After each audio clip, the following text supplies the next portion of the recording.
Selamat sore teman-teman BDS ya. Pada hari ini Kamis tanggal 20 November ya. Betul 20 November ya?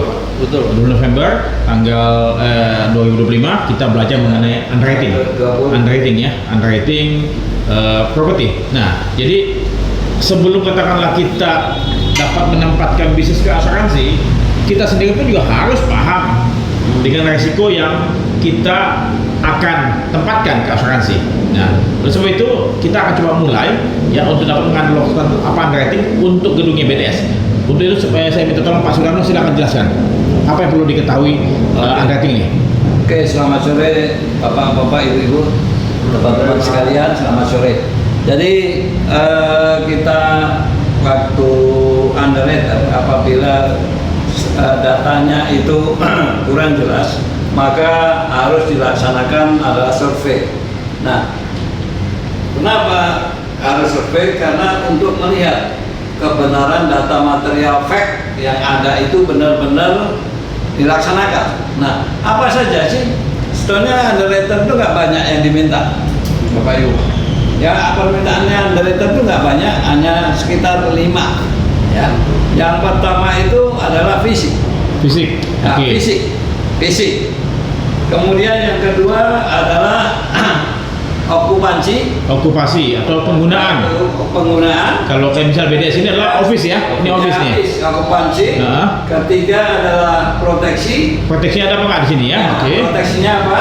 Kemudian yang keempat adalah exposure. Oke, bahaya-bahaya yang dihadapi. Penyebab daripada suatu kerugian. Oke. Yang terakhir itu yang kelima itu adalah pengalaman klaim.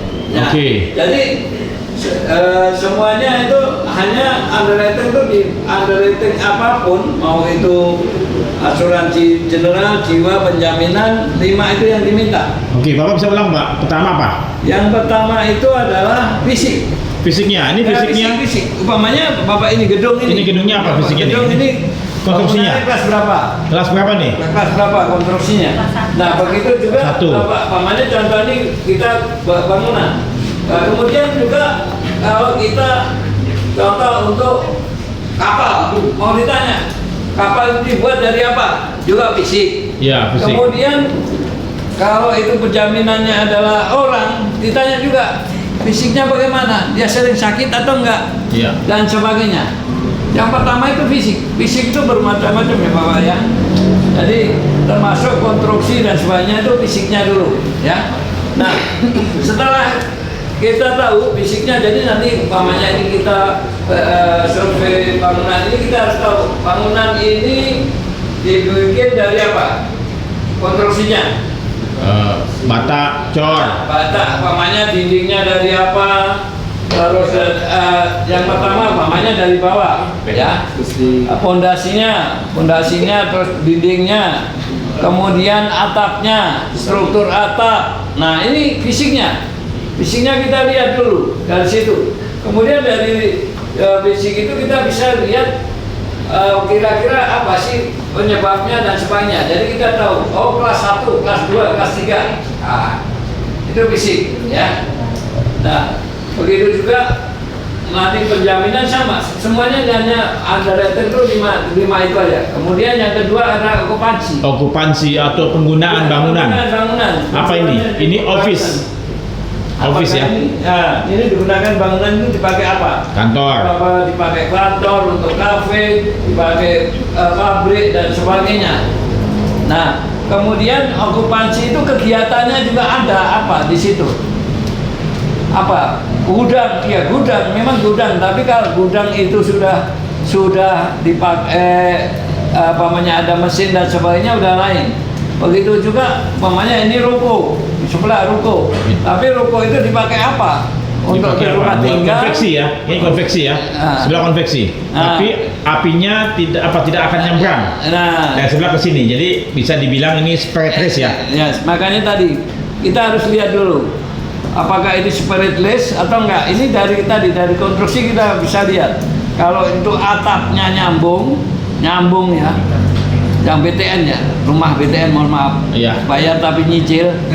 Itu nyambung betul, satu atap ya, nyambung terus. Nah itu dari sini ini kebakar, dia akan nyambung. Nah ini bisa kebakar. Nyebrang dari atap.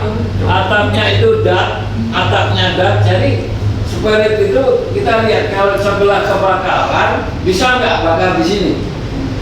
Nah kalau seperti di sini, sebelah kirinya adalah apa tadi bang? Kafe. Konveksi.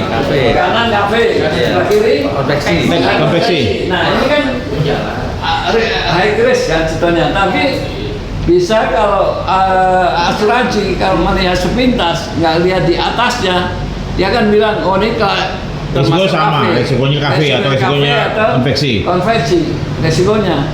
Tapi kalau dia lihat oh ini nggak kebakar, dari samping kalau kebakar nggak ke sini, ya risikonya berdiri sendiri. Berarti apa? Anda sebagai broker harus menjelaskan kepada seeding company Anda itu bahwa ini risiko yang berbeda, bukan risiko yang sama.